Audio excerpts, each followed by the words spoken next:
एक तरफ जहां हुकूमत और तहरीक इंसाफ के दरमियान मुज़ाकरात शुरू हो गए हैं, जिसका बुनियादी नुक्ता इमरान खान की रिहाई है, तो वहीं दूसरी तरफ हुकूमत पर गैर मुल्की दबाव बढ़ रहा है, जिससे तहरीक इंसाफ की उम्मीदें बढ़ रही हैं। और जनवरी के महीने के हवाले से पीटीआई बहुत पुरुम्मीद नजर आ रही है। 2 जनवरी को मुज़ाकरात का अगला मरहला होना है। 6 जनवरी को इमरान खान के 190 मिलियन पाउंड केस का फैसला आना है और 20 जनवरी को अमरीकी सदर डोनाल्ड ट्रंप ने हल्फ उठाना है। पीटीआई की उम्मीदें इतनी बढ़ गई हैं कि उन्होंने अभी से इमरान खान की जल्द रिहाई की तारीखें देना शुरू कर दी हैं। साथ ही 9 मई के 25 मुल्जिमान को फौजी अदालतों से सजाएं सुनाने पर यूरोपीय यूनियन के बाद बरतानिया और अमरीका ने भी तशवीश का इजहार कर दिया है। बरतानवी वजारत खारजा के कॉमनवेल्थ एंड डेवलपमेंट ऑफिस के तर्जुमान के बयान के मुताबिक बरतानवी हुकूमत पाकिस्तान की अंदरूनी कानूनी कार्रवाइयों पर उसकी खुद मुख्तारी का एहतराम करती है, ताहम सिविलियंस के फौजी अदालतों में ट्रायल में शफाफियत और आज़ादाना स्क्रूटनी का फुकदान होता है और साथ ही इससे फेयर ट्रायल का हक मजरूह होता है। हम हुकूमत पाकिस्तान से मुतालबा करते हैं कि वो बैनुल-अक़वामी मुआहिदा बराए शहरी और सियासी हुकूक के तहत अपनी जिम्मेदारियां निभाए। जबकि अमरीकी दफ्तर खारजा के तर्जुमान मैथ्यू मिलर के बयान के मुताबिक पाकिस्तानी सिविलियंस को 9 मई 2023 के मुजाहिरों में मुलव्विस होने पर एक मिलिट्री ट्रिब्यूनल ने सजा सुनाई है, जिस पर अमरीका को शदीद तशवीश है। इन फौजी अदालतों में अदालती आज़ादी, शफाफियत और ड्यू प्रोसेस की जमानतों का फुकदान होता है। अमरीका पाकिस्तानी हुक्काम से मुतालबा करता रहता है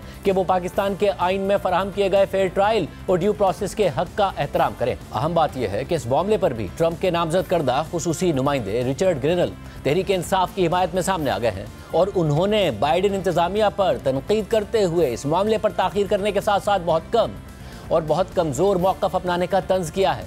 रिचर्ड ग्रेनल ने अमरीकी दफ्तर खारजा के तर्जुमान मैथ्यू मिलर के एक्स पर बयान को रीपोस्ट करते हुए रद्द-ए-अमल दिया कि you are too late and this is too little and too weak, speak normally.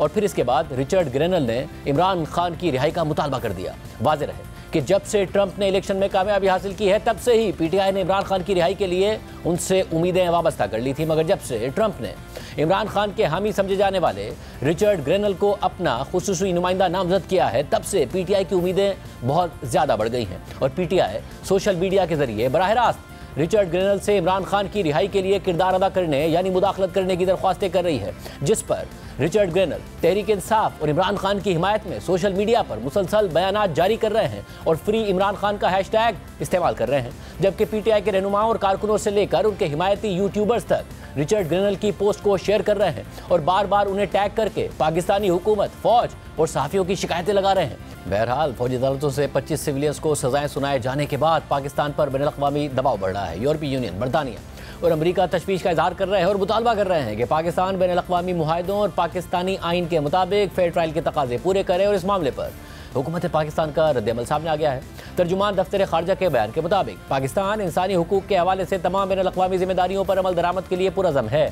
Pakistan का कानूनी निज़ाम बैनुल-अक़वामी इंसानी हुकूक के क़वानीन के मुताबिक है। पाकिस्तान का कानूनी निज़ाम इंसानी हुकूक और बुनियादी आज़ादियों के फ़रोग़ और तहफ़्फ़ुज़ की ज़मानत देता है। दफ्तर खारजा के बयान के मुताबिक फ़ौजी अदालतों के फ़ैसले पाकिस्तान की पार्लियामेंट से मंजूर करदा कानून और सुप्रीम कोर्ट के फ़ैसले के मुताबिक दिए गए हैं। पाकिस्तान का कानूनी निज़ाम आला अदालतों के ज़रिए अदालती नज़रसानी का तरीक़ाकार फराहम करता है, जबकि हुकूमत पर इसी बैनुल-अक़वामी दबाव की वजह से तहरीक इंसाफ की उम्मीदें बढ़ रही हैं। साबिक़ सदर आरिफ अलवी ने कहा है कि 1-1.5 महीने में इमरान खान रिहा हो जाएंगे।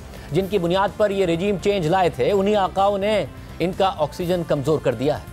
जुल्म और ज़्यादती की दुनिया है, मगर बदलेगा, बदल रहा है। ये पाकिस्तान के अच्छाई के सितारे आपस में कॉन्फ्लुएंस में आ गए। 1-1.5 महीने से ज़्यादा लंबी बात नहीं है। खान साहब रहा होंगे, जिनकी बुनियाद पर ये रिजीम चेंज लाए थे, उन्हीं आकाओं ने इनका ऑक्सीजन कमज़ोर कर दिया है और इनके दिन गिने चुने हैं। मैं इनको मशवरा देता हूँ कि अब भी वक्त है किसी तरह से बैक स्टेप करो, अब भी वक्त है किसी तरह से उसको राज़ी करो, अब भी वक्त है किसी तरह से रिजीम चेंज के मामलात को टोटल रिवर्स करो। ये कि इमरान खान साहब को रहा करके जनाब हाउस अरेस्ट में कर दें, ये मैं तो मशवरा दूंगा खान साहब को कि ये तजवीज़ पर नहीं अमल करें। ये सिर्फ इंटरनेशनल प्रेशर, दुनिया परेशान होती है ह्यूमन राइट्स के हवाले से, ये कोई इंटरनल मैटर नहीं है। जबकि असद कैसर ने कहा है कि यूरोपीय यूनियन और बरतानवी हुकूमत को भी मिलिट्री कोर्ट्स के ट्रायल पर तहफ़्फ़ुज़ात हैं। हमने हुकूमत के सामने इमरान खान की रिहाई समेत 3 मुतालबात रख दिए हैं। ये जो रियासत जो अपनी अथॉरिटी जिस तरह मिसयूज कर रही है और गलत इस्तेमाल कर रही है, ये तारीख का हिस्सा बनना है। और ये दुनिया में जो इस वक्त आप देख रहे हैं कि जो यूरोपीय यूनियन का और खासकर जो है ना ब्रिटेन गवर्नमेंट का, उनका जो कंसर्न आया है और जो हमारा भी कंसर्न है कि मिलिट्री कोर्ट्स की जो है ना सिविलियन के मिलिट्री कोर्ट्स के अंदर जो है ना ट्रायल हो रहे हैं। और मुझे अफसोस भी है, मायूसी भी इस पे है कि सुप्रीम कोर्ट का जो फैसला था उस पर हमें शदीद मायूसी है कि जब कोर्ट जो है ना वो इख्तियार दे दे और वो आईन और कानून से बातरफ फैसले करे तो फिर आम आवाम किधर जाए। हमने 3 पॉइंट्स जो है ना उनके सामने रखे हैं कि नंबर 1 जो इस वक्त मुल्क में अनलॉफुल इलीगल इकदाम हो रहे हैं उसको बंद किया जाए, और खासकर जो इस वक्त हमारे लीडर हैं और दीगर इमरान खान और जितनी भी हमारी लीडरशिप है वर्कर, उनको रिहा किया जाए। और जो 9 मई का और 26 नवंबर का जो वाकयात हुए हैं उसके ऊपर जो है ना 3 जजेज ऑफ सुप्रीम कोर्ट के तहत जो है ना जुडिशियल इंक्वायरी हो ताकि हक़ाइक़ सामने आ जाए।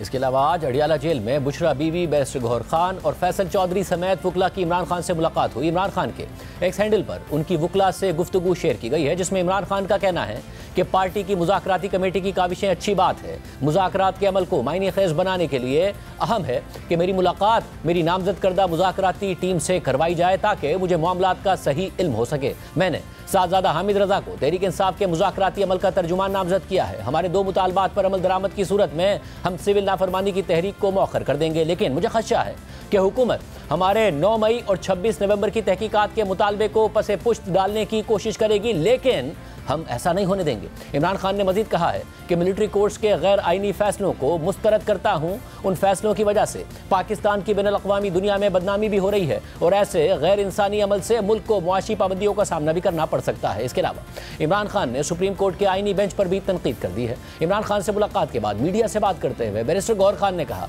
कि इमरान खान को मुज़ाकरात शुरू होने का बताया तो उन्होंने कहा कि अच्छी बात है, लेकिन इसका कोई टाइम फ्रेम होना चाहिए। 2 जनवरी को हमारी मुज़ाकराती कमेटी के सारे अरकान मौजूद होंगे। खान साहब से मुलाकात हुई है, आधे घंटे की मुलाकात हुई, आज फैमिली की भी मुलाकात, और खान साहब को मैंने बताया है जो मुज़ाकरात शुरू हुए हैं। खान साहब ने कहा ठीक है, अच्छी बात है, मुज़ाकरात हो रहे हैं, लेकिन एक टाइम फ्रेम होना चाहिए। उस टाइम फ्रेम के अंदर इसमें कोई पेशरफ्त होनी चाहिए, यही बेहतर है। जो टाइम फ्रेम हम एक्सपेक्ट कर रहे हैं वो यही कि जी जल्द से जल्द जितने भी हमारे मुतालिबात है, 2 मेजर मुतालिबात है और बड़े जायज़ मुतालिबात है, उस पर कोई पेशरफ्त होनी चाहिए। हमारी कोशिश है कि खान साहब के साथ मुलाकात हो जाए जो निगोसिएशन कमेटी है। 2 तारीख को ये सारे लोग मौजूद होंगे और हम डिमांड जो है वो भी इन राइटिंग सबमिट करेंगे और उम्मीद रखते हैं कि एक नतीजा खेज किस्म की ये प्रोसीडिंग्स आगे बढ़ेगी अगर सब ने मिलकर इसका हल निकालना। खान साहब की हिदायत यही है कि जो पाकिस्तान की फॉरेन पॉलिसी रिलेटेड है या फॉरेन वर्ड से रिलेटेड है उस पर आम लोग कोई बात नहीं करेंगे सिवाय चेयरमैन, सेक्रेटरी जनरल और इंफॉर्मेशन सेक्रेटरी। इमरान खान ने मजीद क्या बात की, इस पर फैसल चौधरी से तफसील से बात करेंगे, मगर इससे पहले आपको बताएं कि आज वज़ीर-ए-आज़म शहबाज शरीफ का पीटीआई के साथ मुज़ाकरात पर मौक़िफ़ सामने आ गया है। काबीना इजलास से खिताब करते हुए वज़ीर-ए-आज़म शहबाज शरीफ ने कहा कि कौमी मफाद को सामने रख कर गुफ्तगू होगी तो मुल्क में सुकून आएगा। कल हमारी पहली मीटिंग भी हो गई है पीटीआई के साथ। जो स्पीकर साहब ने इसमें इनिशिएटिव लिया उसमें फिर मैंने मशावरत के साथ एक कमेटी कॉन्स्टिट्यूट कर दी, कल उसकी मीटिंग हो गई है। उम्मीद है कि मैंने कहा कि जो नेशनल इंटरेस्ट का तकाजा यही है कि कौमी मफाद का तकाजा यही है कि हम अपने ज़ाती मफादात को कौमी मफादात के ताबे करें, अपनी ज़ाती पसंद नापसंद को कौम की खातिर उसको हम कुर्बान करें। ये हमारे सामने होना चाहिए हदफ, और इसको सामने रखकर अगर ये गुफ्तगू शुनीद होगी तो यकीनन उससे मैं समझता हूँ कि मुल्क के अंदर एक सुकून आएगा, मुल्क के अंदर एक कौमी यकजहती जिसकी यकीनन बहुत ज़रूरत है उसको फ़रोग़ मिलेगा। लेकिन अगर कोई नीयत कुछ और है, मैं किसी की नीयत के ऊपर शक नहीं करता, मुझे पूरी उम्मीद है कि ये दोनों पार्टी जो हैं पीटीआई और हुकूमती पार्टी मिलकर कोई ऐसा हल निकालेंगे जिससे कि पाकिस्तान के बेहतरीन मफाद में अगर हम फैसले करेंगे इसका मुल्क कौम को बेपनाह इसका फ़ायदा होगा।